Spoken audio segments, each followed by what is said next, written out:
And good evening and welcome to the August 23rd Murfreesboro City School Board meeting. We're glad to have those of you that are with us tonight here, and we're glad to have those that are watching at home on television.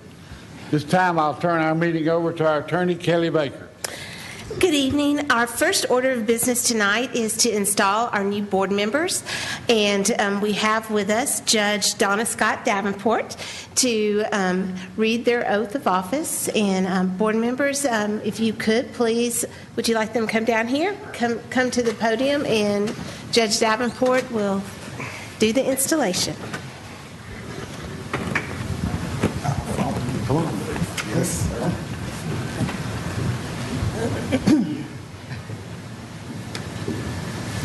Okay. How about in front? I like men in front of me. Okay. Looking at me. There you go. First gentleman, congratulations. Very proud of you. I appreciate Dr. Gilbert reaching out to me, and I was able to come this evening to administer your oath. The way I'd like to do this is we're going to do it all together, but you're going to do your names individually. Okay? So would you raise your right hands? And then we'll start with you, sir. Your name, and then you're going to repeat after me. Okay? Sir, I, David Sells. I, Bruce Campbell. I, Jerry Baird. I, Wesley Ballard. in accordance with the section 25-5 of the Murfreesboro City Code, do solemnly swear that I will support the constitutions of the state of Tennessee and the United States of America, and the acts constituting the charter of the city of Murfreesboro, and that I will faithfully, zealously, and impartially discharge the duties of a member of the Murfreesboro City School Board of the city of Murfreesboro without fear or favor and for the public welfare. Congratulations.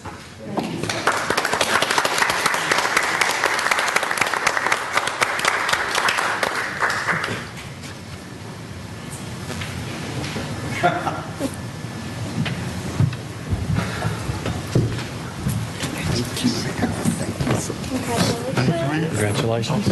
Welcome aboard. Thank you, Nancy. I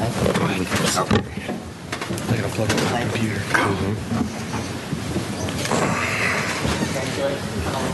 Thank you very much. Thank you. Glad to be here. We've got some very outstanding new members and returning members. Yes, we do. Thank you all for serving.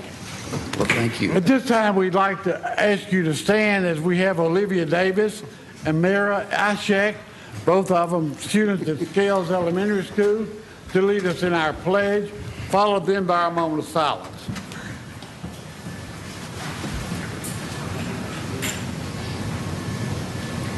I pledge allegiance to the flag of the United States of America and to the republic for which it stands, one nation, under God, indivisible, with liberty and justice for all. And now our moment of silence.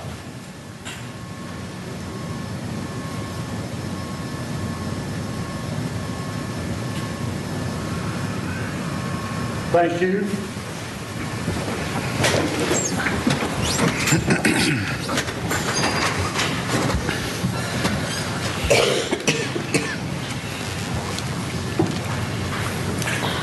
All right, board members, you have a copy of the agenda in front of you. I'd like to have a motion to approve the agenda, please. So moved. Thank you, Ms. Smith. Have a second. Thank you, Ms. Ranier. Any question? All in favor say aye.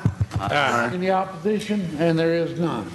All right, communications, Dr. Gilbert. Yes. First, I'd like to say congratulations to the new board members and returning board members. What you do is the most important job in the world because you serve the most important people in the world, and that's our children and their future. So thank you all for your service, those of you who have served in the past and those of you who are beginning to serve. Thank you very much for what you do. I'm doing communications tonight because our communications director cannot communicate. She has laryngitis. So I will be doing the communications.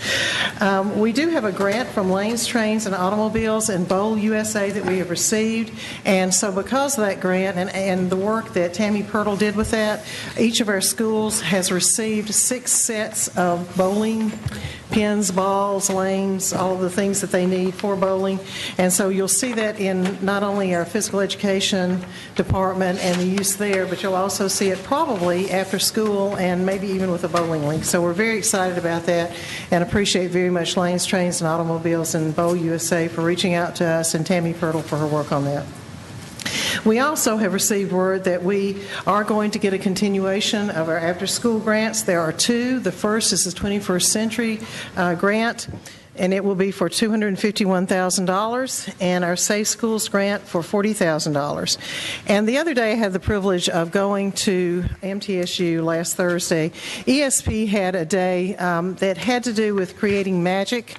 And they had a book that they had read that had to do with Walt Disney and his work. But it was a full day of professional development. It was excellent. There were about 160 staff members there. All 12 site directors were there. So it was really good to see the work that was going on there. We had some of our teachers, some of our central office staff, and also some of the MTSU staff that were doing that PD. But it was really a good day of PD. We have received word. We had some question about this because ESSA was looking at doing away with the Math Science Partnership grants, but the state is going to continue that, so we will be reapplying for that grant. You will hear us talking about Project Inspire, which is a math and science partnership grant with MTSU. It's a professional development grant. It's an excellent grant, and so we will be applying for that again to continue through 2018. The amount of that grant is $200,000, and I want to thank Sherry Arnett for her work on that. Cindy Klisch has also been involved with that, and we also had Dovey Kimmons and Jeremy Winters from MTSU that have been involved with writing that grant. So I appreciate the work that they have done to acquire the grant last year, and then they will be reapplying for the grant. So again, it will be a pretty extensive process of writing that they will be doing over the next month. We would like to thank the Murfreesboro Muslim Youth Organization for their donation of school supplies and backpacks.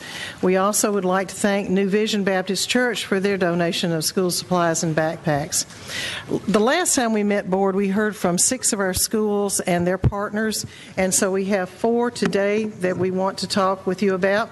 John Pittard would like to thank the following for helping students begin the year with school supplies, and they would like to thank Taylor's Chapel Baptist Church, Las Casas Kroger's, and A-Plus Promotions. Northfield Elementary would like to thank Karen Mullins, who is our transportation secretary. And if you haven't been in Northfield, I encourage you to go. Her murals are just outstanding. She really has turned that almost into a castle with the way she has painted that. It's just terrific. So they would like to thank her. Also, Northfield would like to thank the D&J, the Daily News Journal, for the article that had to do with the murals and the pictures of the murals. It was excellent. And then finally, they would like to thank the PTO for the breakfast that was provided to the pre-K and the kindergarten parents and for all they do for their school. Reeves Rogers Elementary has built a very strong partnership with St. Mark's Methodist Church, and they would like to thank St. Mark's for the back-to-school luncheon and the donated school supplies.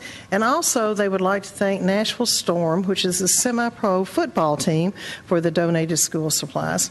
And finally, Scales would like to thank Danielle Pickett, who is a student working on her Girl Scout Gold Award project. She helped install a solar water pump in the frog pond and the landscaping there. That is correct, right, Ms. Johnson? Ms. Johnson has a frog pond, so that's a good thing.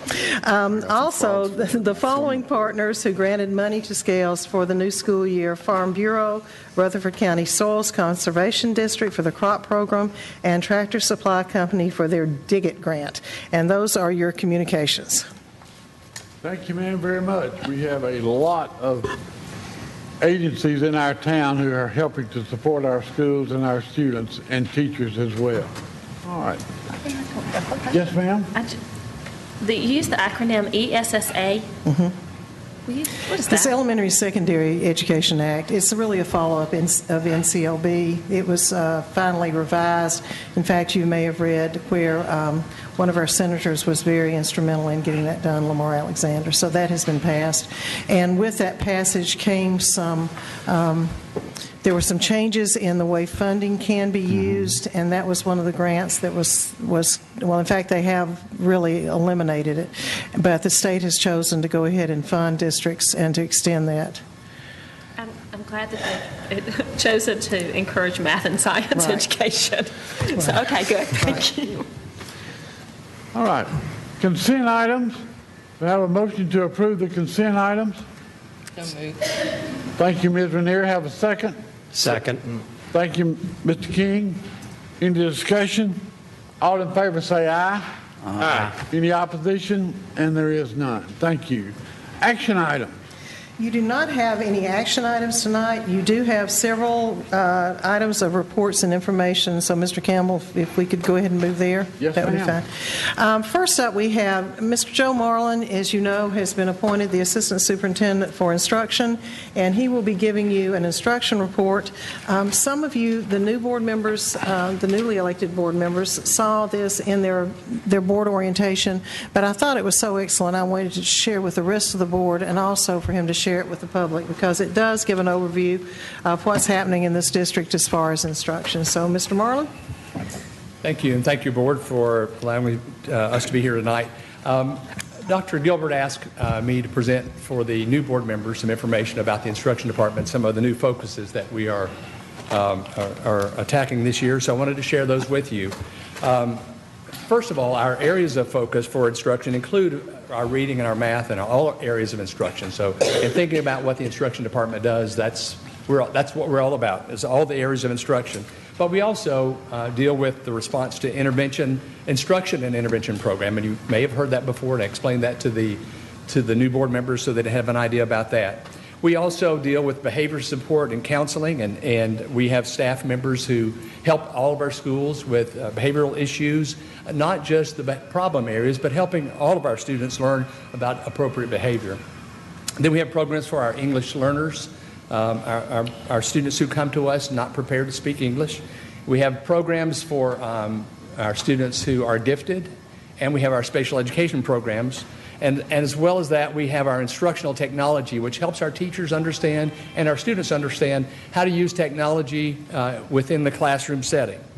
And then finally, of that group, we have all the assessment parts. And so our department, instruction department, takes care of all the assessments, which includes the TCAP test and our other tests that help us to know where our students are performing and what steps we need to take to help them achieve even better.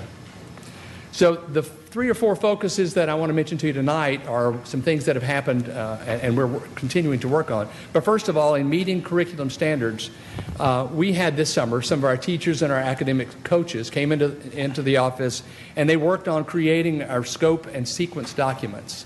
And if I had more time, I would take you to our website to show you that, but I won't spend any time on that tonight. But those documents were provided for reading and math for all grade levels. So now our teachers in all grade levels have our documents that take them step by step through the curriculum standards that are provided to us by the state of Tennessee, so that our teachers have a greater understanding of how those standards fit together and the sequence in which they should be taught.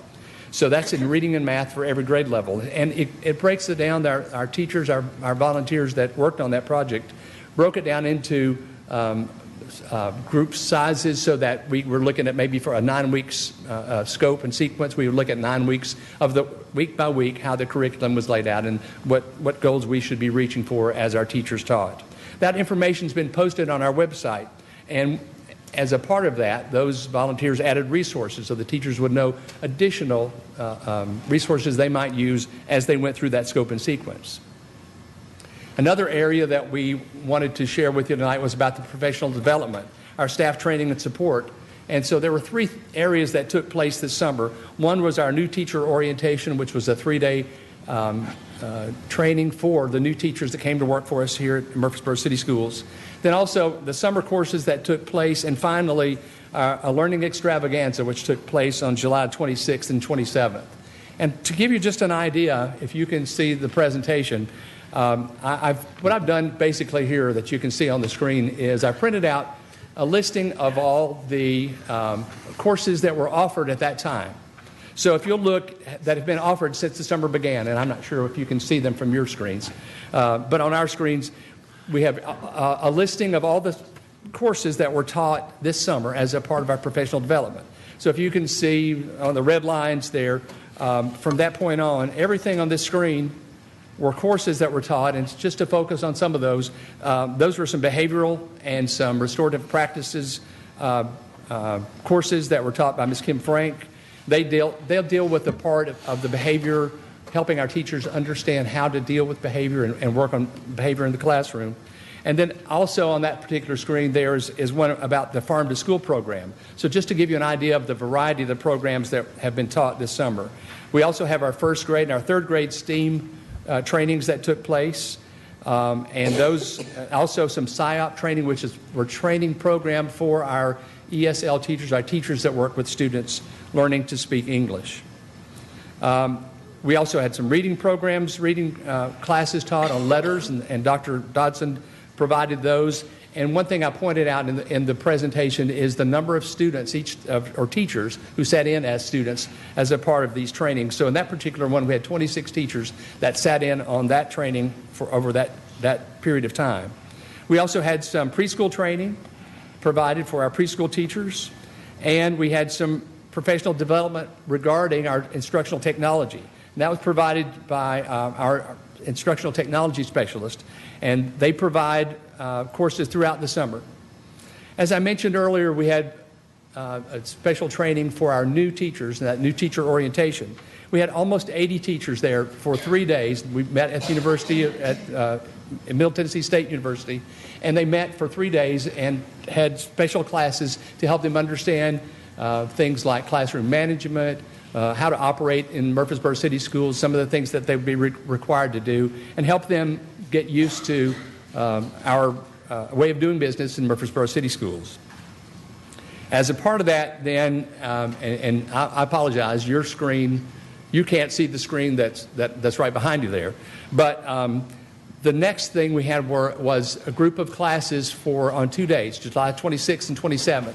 And the incredible thing about that was that teachers attended that on their own. They were not required. This was just something that we offered as a school district, and we had a large number of people attend. So I'm going to skip to the slide. You can't see the pictures that I'm showing, and I apologize for that.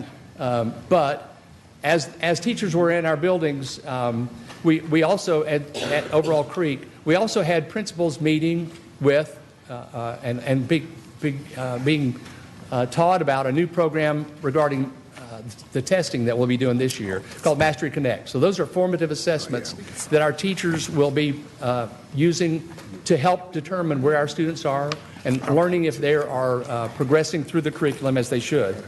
So as the principals and coaches were taking part of that part, we had teachers throughout the building and from all grade levels. And one of the things in the picture that's on our presentation now that I thought was real meaningful was not only do we have teachers there, but we also had our police department there in a class training with our teachers regarding restorative practices. So as they were learning about how to use restorative practices to help people throughout in our city to learn how to get along with each other and to help each other as we get along. We also had teachers involved in activities. So let me skip along to, I'll skip past the pictures since you're not able to see those. But as a part of that, the learning extravaganza, we had 2 days. The first day we had 426 participants. And then the second day we had 290 participants for a total of 37 sessions. We had 57 presenters on the first day and 25 presenters on the second day. All in all, on the first day we had 1,297 hours of learning. So that means those 426 teachers took courses that averaged about 3 hours each. There were 1,297 hours of learning on the first day and 895 hours of learning on the second day. And one important thing I need to point out to you was that not only were the teachers there that volunteered their time to come and learn, they weren't required, it's not a part of anything they were required to do, but also the presenters took their time and energy and effort to prepare the presentations and taught our teachers and provided this wonderful opportunity for them. I wanted to point out that the training goes on. Not only did we have those 2 days, but after that, teachers have been involved in all sorts of professional development.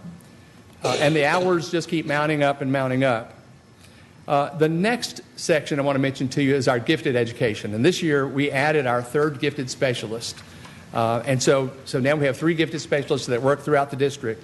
They've also been working with teachers and providing training. And through the Jennings and Rebecca Jones Gifted Academy, we've trained over 50 teachers. And our long-range goal is to train 1 teacher in every school at each grade level. So that each school will have teachers who are trained to work with children that are identified as gifted. And so we'll be able to provide services for them, a continuum of services, so that services can be provided as soon as we determine that the child is eligible for those. So our goal is to identify early, to intervene early, and to provide services as they're needed. Through this new program, we'll be able to consider their extracurricular needs, and we'll also hope to provide those extracurricular needs in summer camps and programs above and beyond outside the school day. The next area that I want to mention to you is special education. So we've, as a part of our improving our programs, we've continued our expansion of our preschool programming. And our preschool programming, just to remind you, the last few years, 2 years ago we moved from our Bellwood Academy out into the schools. So we moved all of our preschool programs, including the special education preschool programs, into all of our buildings. Last year we began a new program we called the Integrated Preschool, where we bring in typical peers, children who are not disabled, who do not have disabilities, and they serve as peer models for our students that have been identified as students with disabilities and that have an IEP. So last year we continued that program, and we began that program, and we served a lot of students. This year, in expanding that program forward, we've provided through the ESP program and through Mr. Ringstaff a daycare program through ESP for the students that are with us, since most of our students come for half a day, either in the morning or half a day in the afternoon. And now to make that a continuum program, providing a continuum of services, we have either a morning or an afternoon program through ESP for those children, since many of those parents had difficulty finding daycares, especially daycares where they could go for half a day. So now those parents have access to those programs. And so the child is with us in a program all day long. And in that program through ESP, they also have peer models that provide modeling of language and behavior and speech for them as well. In special education, we've also continued our professional development. And as another part of that, we're adding coaching this year. So as we're training our teachers, they're not only sitting and getting training, they're also having someone come to their classrooms to model that training for them and to assist them as they put that new training into place. So that's a new expansion for our programs. We've also expanded our programs for the most severely impacted students. And so what we've done in those areas for our students with the most severe disabilities, this year we've started including, actually we started last year, but we're continuing on, providing our services, our therapeutic services like speech services and occupational therapy and physical therapy inside the classroom. Instead of pulling the students out, we provide it inside the classroom so that the teachers and the assistants within the classroom can have that therapy modeled for them so they can practice that throughout the entire school day and throughout the week. So that's another area in which we've expanded. We've also expanded our community opportunities, such as Special Olympics and programs outside of school, and then our opportunities for extended learning. And so in just a minute, I want to show you some slides. Once again, I apologize. I'm thinking there were monitors behind us, and I guess those will be up before too long.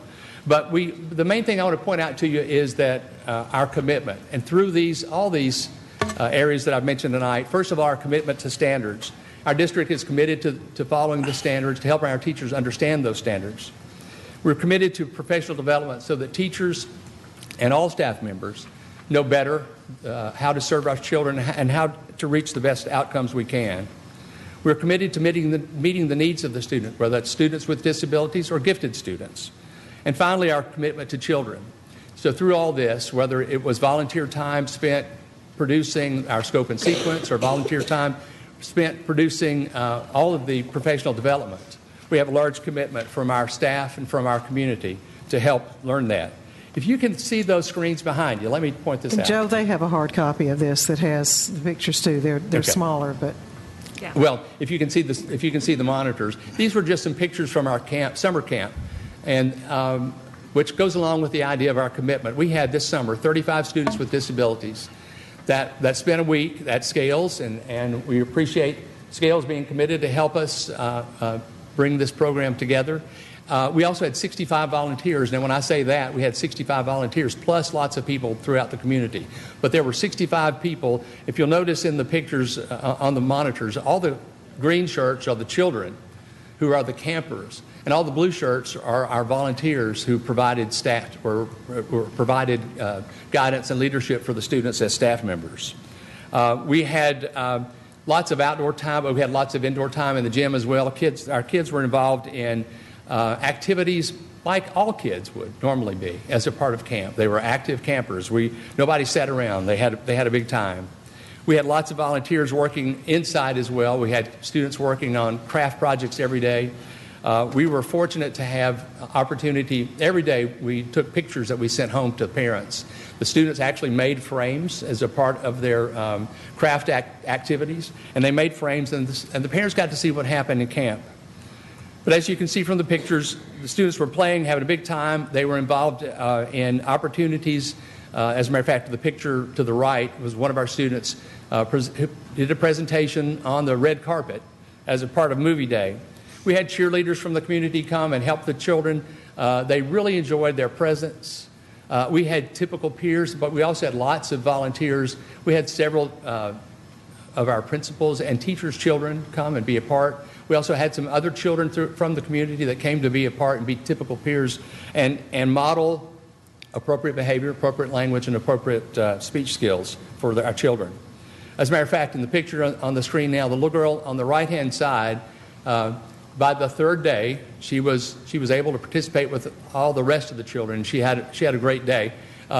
She had trouble because of her disability in being in crowds and being around lots of people and being in new situations. By the third day, she was having a big time, and I'll show you another picture in just a few minutes of her with her parents. But as you can see from the pictures, not only were the children having a good time, but if you'll notice the face of the staff had a good time as they made camp available to children who possibly had never been in camp before.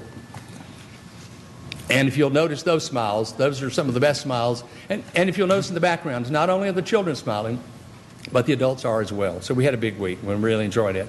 This picture I just wanted to show you to give you an idea of how our community pitched in. On the very first day, we had our superhero day, and our children learned about superheroes, and they dressed up like superheroes, and they had fun like superheroes. But at the end of the day, before the day was over, we had our superheroes from our community come and present for us. And so we had the fire department, the police department, the highway patrol. We had the sheriff's department bring their mounted patrol. We had K-9 units. We even had the Tennessee Highway Patrol bring their bomb squad robot. And the children just loved it, thought it was the greatest thing in the world. But on the last day, the picture that you see on the screen now is a picture of the fire department. And the last day, Friday, was water day. And all the children had an opportunity to participate by running through or walking through the shower that was presented by the fire department. And I'll have to tell you, the fire department had just as much fun as our kids did. They loved it and really enjoyed it. But our students were able to have their parents there on the last day. And here's the young lady I mentioned a while ago with her parents. They came and ate lunch with us. And I was proud to hear their comments as they told us that their children really enjoyed the day. I had one grandmother tell me that her grandson didn't want to come on the first day because he didn't want to come to school. By the second day, he was up, dressed, ready to go with his hair brushed and his backpack ready to be escorted to the bus and taken to the camp on the bus. And so our students really enjoyed it. The last thing I want to mention about this was we raised $14,000 from our community to help to help pay for the camp, and we had a balance left over. We only spent about $9,000 of that. So we have $5,000 in the account to start next year. And so our community came through for us. They provided lots of volunteers. They provided lots of money. But the main thing they provided was a lot of love for our students. So I just want to share those things with you as a part of this report. Thank you, sir. Thank you. Appreciate that report. Any questions? I have Ms. one Smith? question, Mr. All right. Garland. Whoop, wait just a second, Ms. Ballard. Ms. Okay. Smith first. No, it's fine. You go right ahead. I have about 500 questions. Well, I'll keep mine to one then. Thank you, Joe. I appreciate it very much. That was very informative. The Learning Extravaganza, was that a new event, or That's the first time is that something that you're continuing to build on? This is the first time we've done it in this fashion. And it's probably something that I would say would continue because we had such a great turnout for it. Mr. Barch came to me last year and said that he would like to offer up his school for that. Last year, we had the 2 days of professional development that we had. Our teachers did those 2 days, and it was such a tremendous success that this year we decided that we needed 2 additional days, and so it worked out really well. So we will do it again next year, I'm sure. Yeah, we finally referred to it as the 2 days before the 2 days because we had 2 days, which were volunteer days. People just came on their own time. And then we also had 2 days of in-service district-wide after that, and people were required to go. Well, it sounds great. I hope you build on it. So thank you. Ms. Smith? Well, I don't think you're going to disappoint us in your new post. So thank you for working so hard, Mr. Moreland. I have multiple questions in the different departments. In the gifted education area, you've added a new post. So can you give us a breakdown of the job?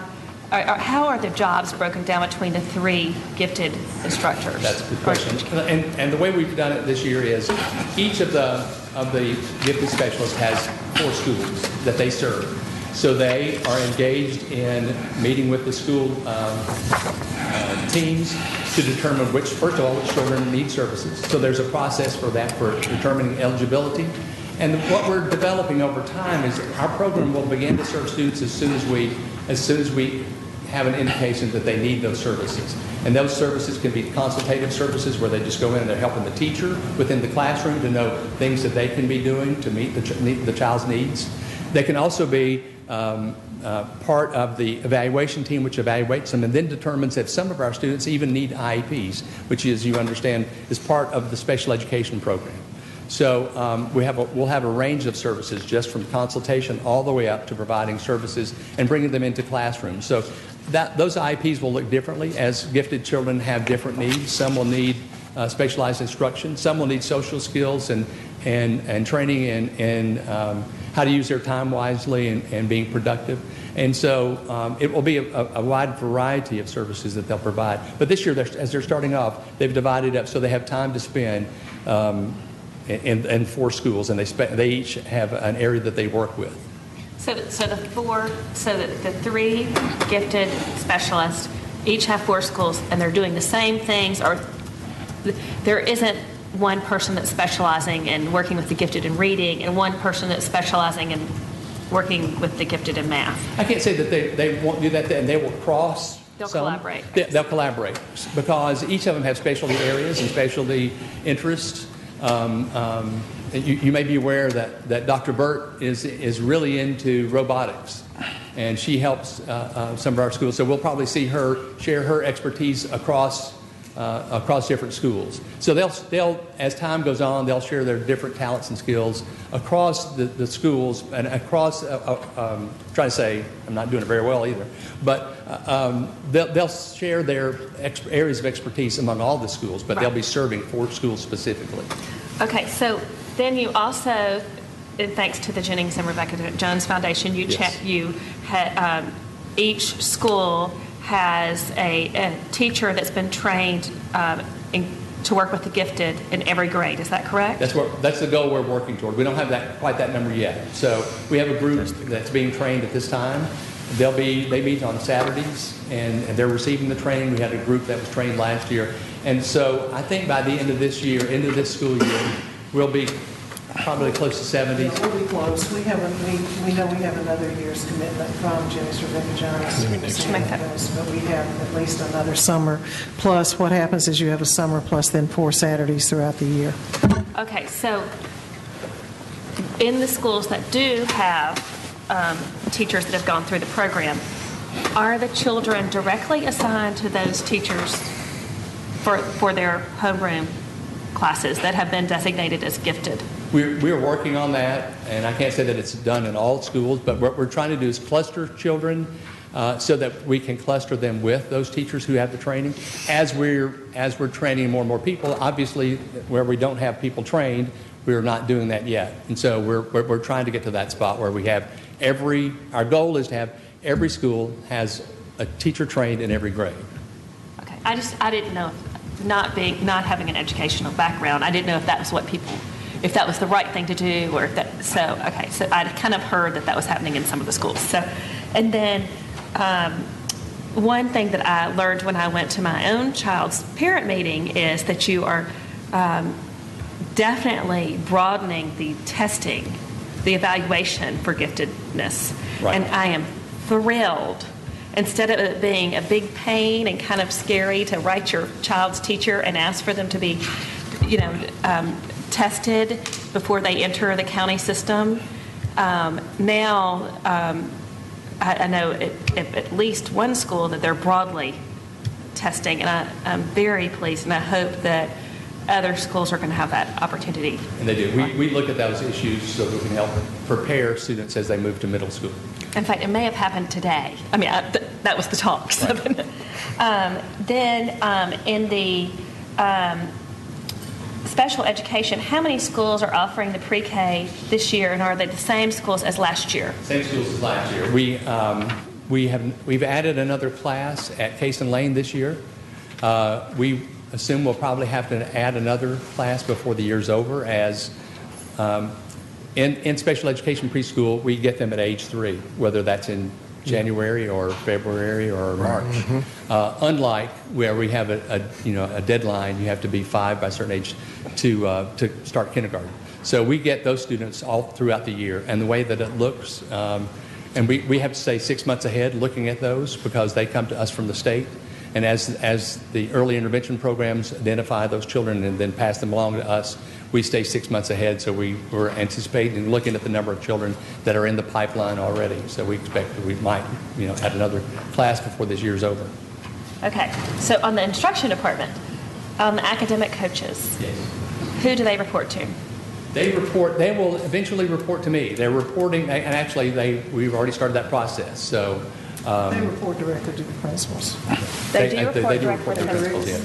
But we work with them just like we do the academic interventionists. The academic interventionists report to the principals, but yet the central office works to make sure that we are having a similar philosophy across. So what we'll do is bring them in, and they're meeting like every 2 weeks for a half a day on Friday to make sure that they just exactly what you were doing is talking about the sharing together, doing some additional training. For example, they were trained last week and so they talked to us about what specialties they need, where do you see that your needs are, but they also have a tremendous network that they've formed with each other so that they are sharing across too.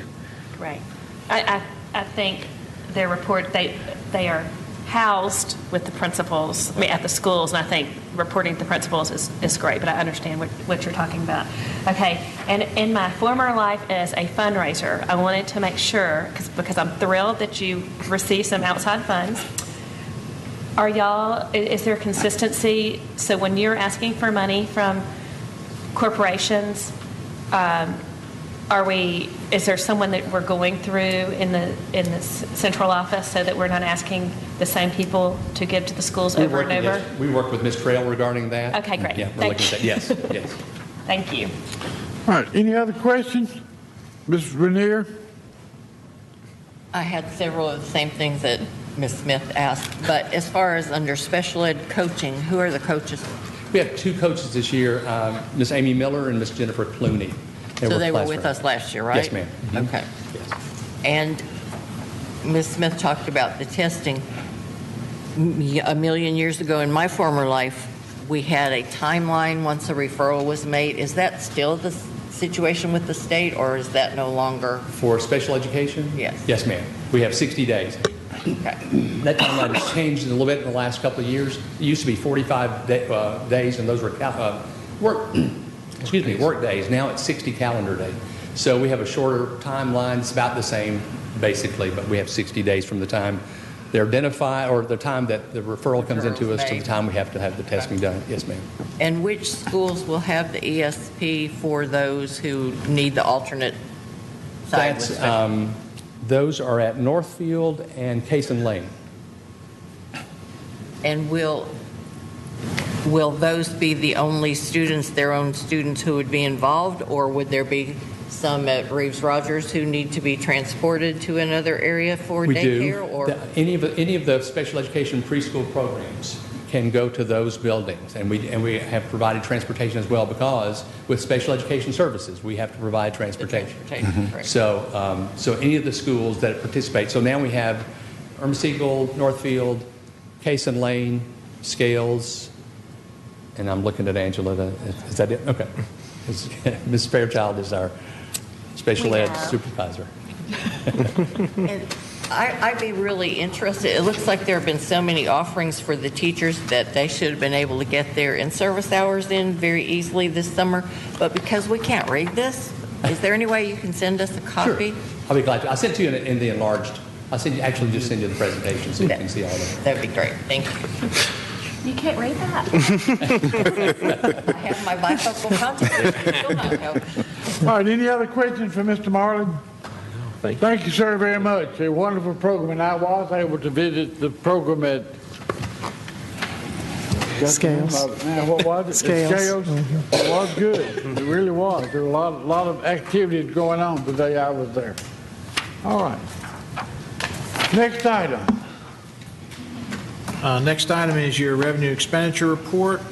And since it's the first one of the year, of the fiscal year, the revenues don't start to come in on this because the lag time from the time it's reported to the state, to the time from the state to the governing agencies, local governing agencies, to the time we get it is a path of time that takes at least a month and a half, 2 months. So you don't see any revenues for sales tax collections. You don't see any property tax collections on it. So always the first report is very strange because a lot of it's timing of when things get paid, when things get received, and just the overall process. For example, last year at this time, we were $1,186,000 down. The year before, we were $791,000 down.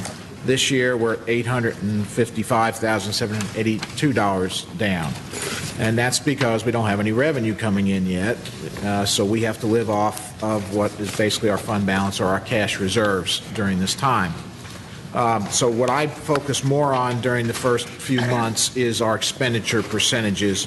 And right now, expenditure-wise, if you go to the page on the expenditures, the bottom last number in the bottom right-hand column is 1.9%.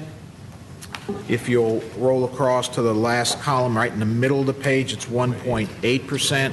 That is last year's versus this year's. And again, it was timing. We did more items we did this year on our capital outlay. We bought some of our textbooks. We did our Mastery Connects. We did things in the month ahead of time from when we usually would do it. So that's the differences. I don't like to focus as much on the first month because it's so varied and we don't have control over the revenue streams at this time. So if anyone has any questions on where we are on that. Let's go. Mr. Ballard? Yes. One question, easy one, is in the case of the 2016 and 2017 budget, are you giving us expenditures based on the fiscal year or based on the school year? We do the expenditures based on month by month in our fiscal year, which starts July 1st. Thank you. Any other questions on the revenue report? Thank you, sir. All right, the next item is our enrollment report. We are not experiencing the enrollment increases that we have in the past 2 years. The past 2 years, we grew a total of over 1,000 or right at 1,000 students. This year, if you look at the report that we handed out to you tonight, you'll see we are -6 through last Friday, meaning -6 from where we ended last year. Today, we grew 5 students at one school. So again, this is the first half of the first month. So we will grow, but I do not feel we'll grow enough to receive any additional growth dollars because you have to grow 1%.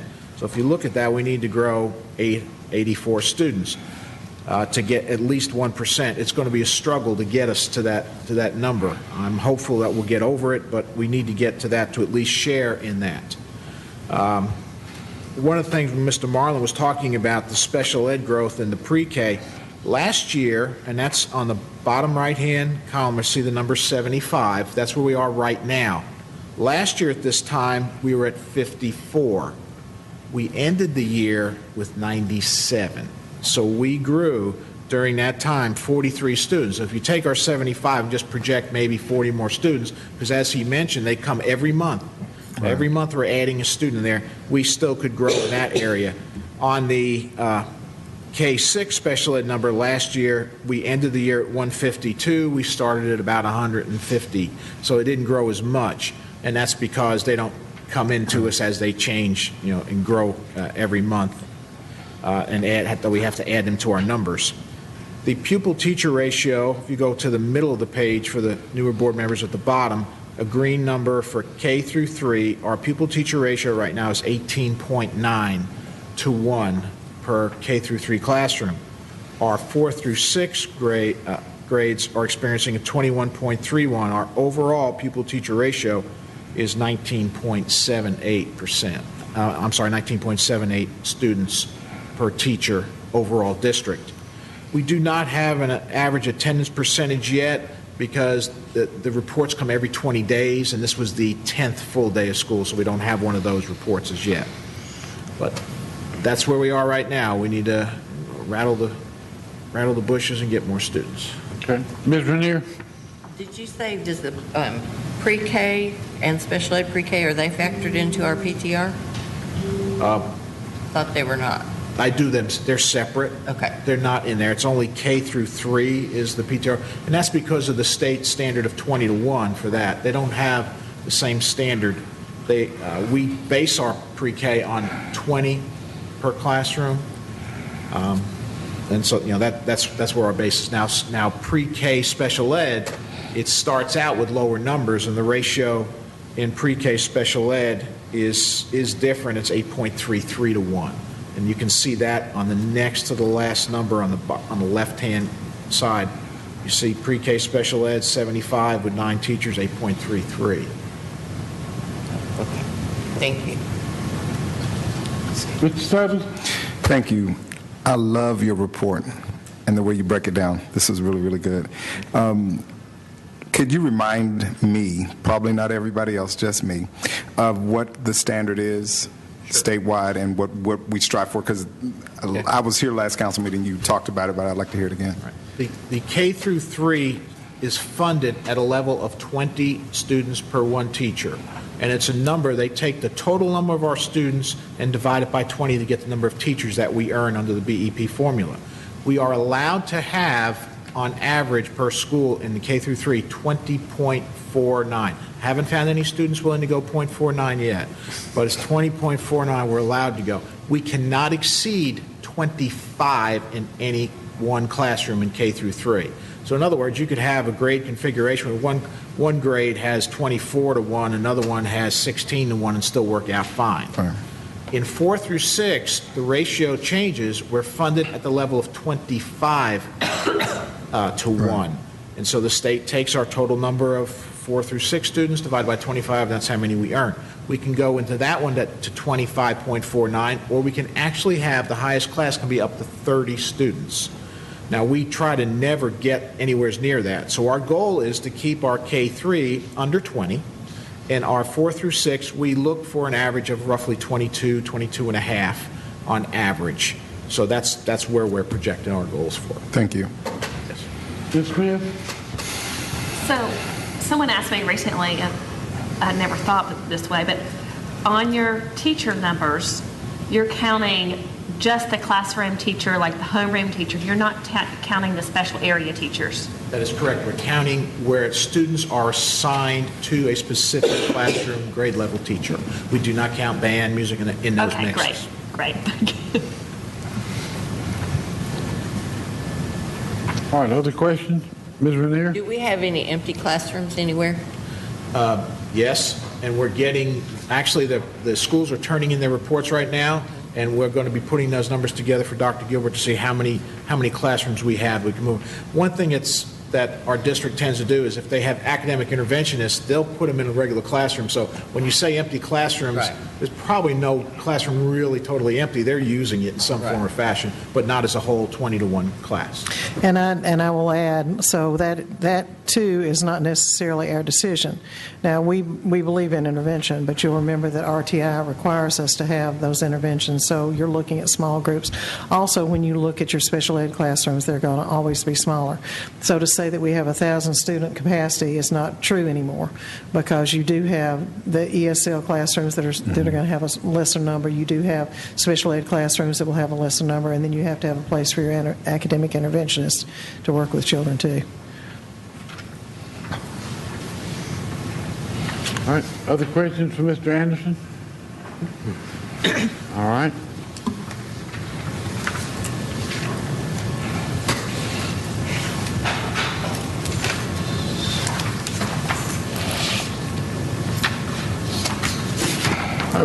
With our revenue and expenditure report, we were going to look at discussion of salary comparison.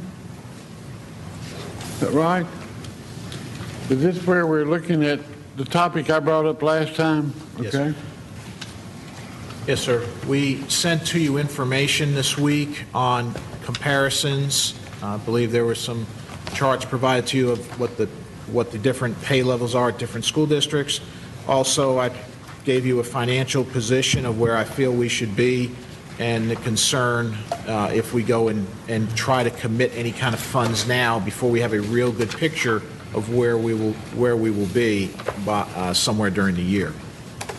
I didn't know where you wanted to go with that, Chairman Campbell. So, well, my question, Mr. Anderson, was, as we talked about during budget times, about giving those teachers in the gap areas some type of a bonus.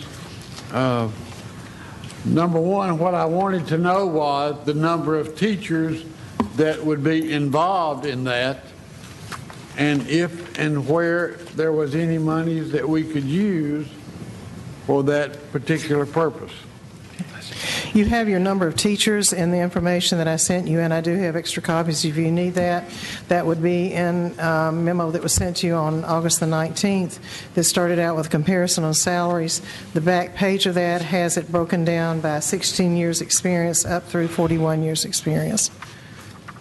All right, so how many teachers do we have who did not receive the step increase? Those were in levels of what? Okay, I got that.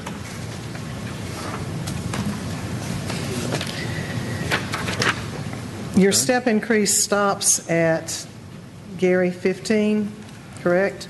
Yes. So you have 167 teachers with 16 years or more experience. But now, would some of those teachers receive the step increase going from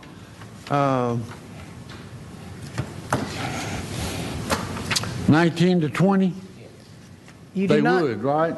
Yes, you do not. Your actual steps, as far as annual steps, stop with your 15th year of experience, and then you have an increase at year 20, and you have an increase at year 25. Okay.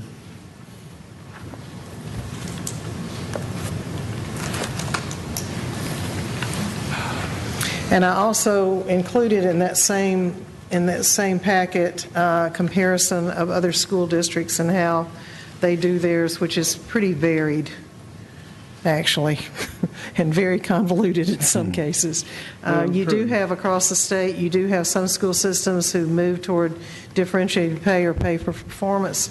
That would be your case with Wilson County. There are some other school districts, but the districts that I gave you for comparison, Lebanon, Williamson, Franklin, Rutherford, and of course Murfreesboro, do have steps. And they vary as far as where those steps stop and what they look like.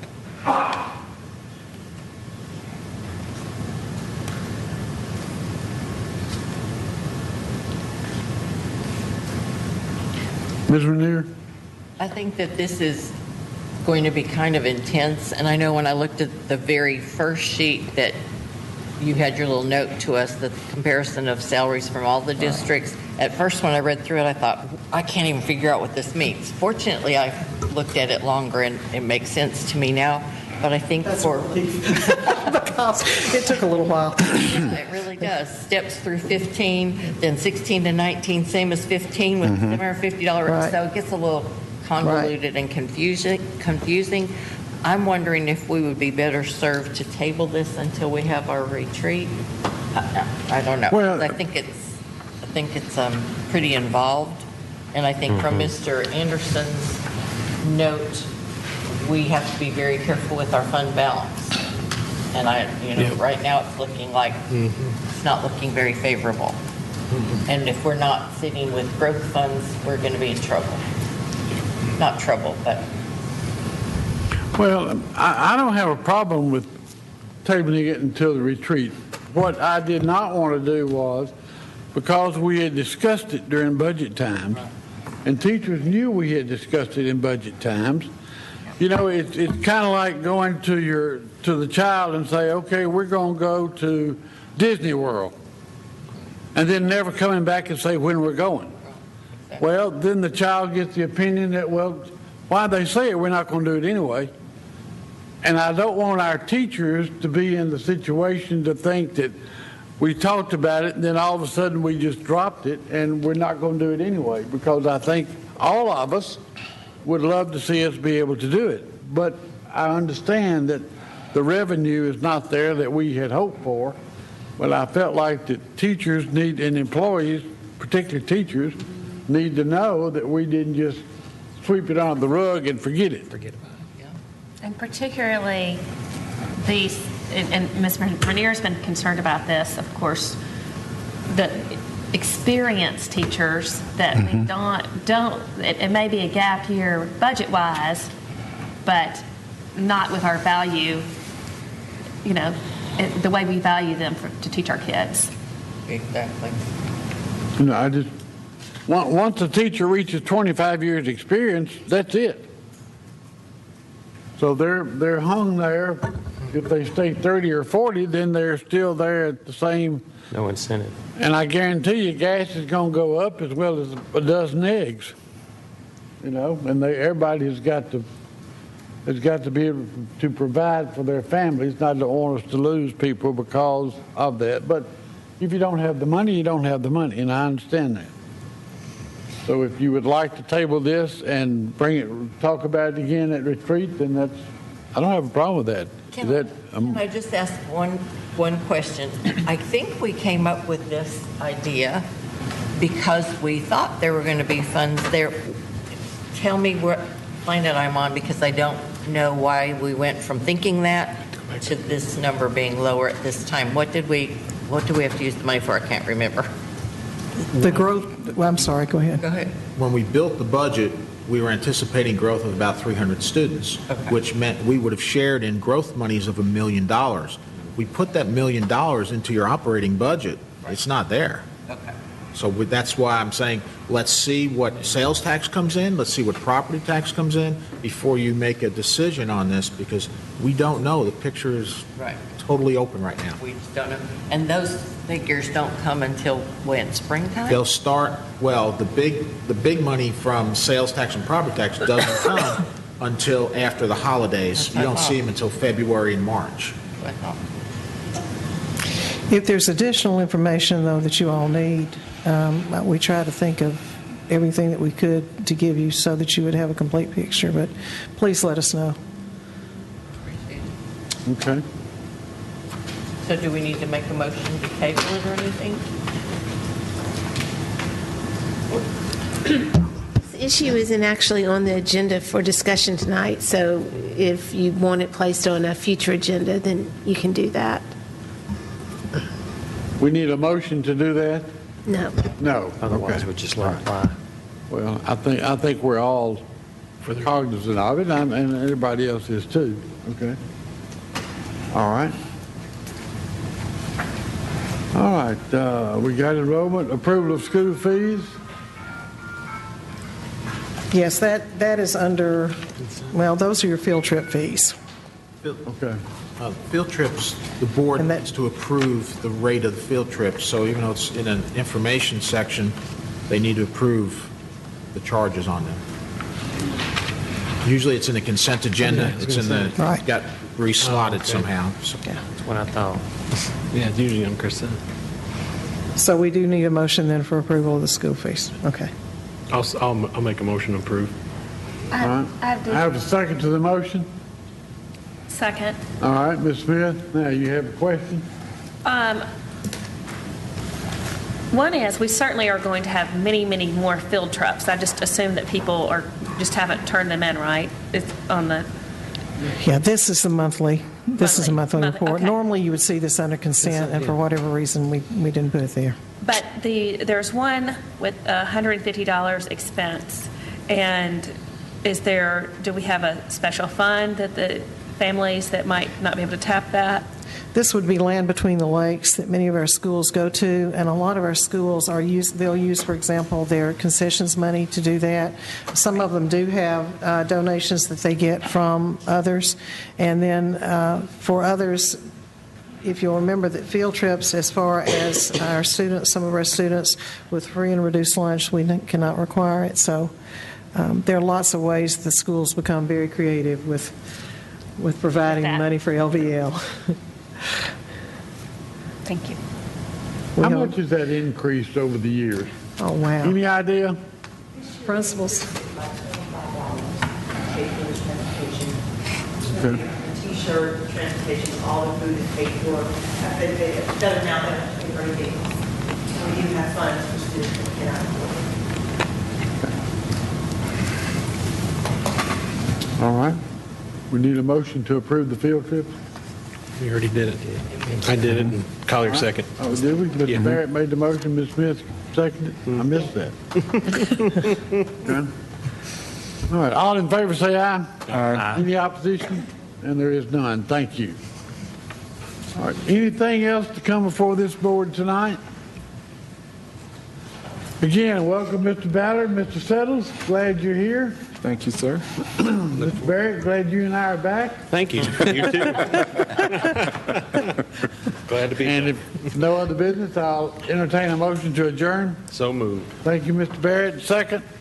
Second. Thank you, Mr. King. All in favor? Aye. Thank you. Good night.